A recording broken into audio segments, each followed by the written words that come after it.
रामकृष्ण राव तेलंगाना के नए chief secretary मुकर्रर, कई IAS ओहदेदारों के तबादले।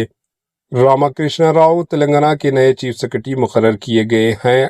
के रामकृष्ण राव जो 1991 बैच के IAS अफसर हैं और इस वक्त महकमे फिनांस में स्पेशल चीफ सेक्रेटरी की हैसियत से खिदमत अंजाम दे रहे हैं। इन्हें हुकूमत तेलंगाना का नया चीफ सेक्रेटरी मुकर्रर किया गया है। ये अपॉइंटमेंट एक सरकारी हुक्मनामा जियो के तहत इतवार के रोज अमल में आई। के रामकृष्ण राव ए शांति कुमारी की जगह लेंगे, जो 30 अप्रैल 2025 को रिटायर हो रही है।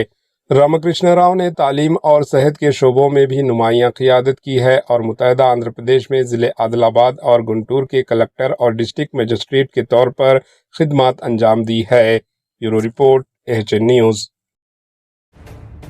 AHN न्यूज़ के YouTube चैनल को सब्सक्राइब करें और बेल आइकन को दबाना ना भूलें ताकि आपको हर नई आने वाली वीडियो का नोटिफिकेशन बर वक्त मिल सके।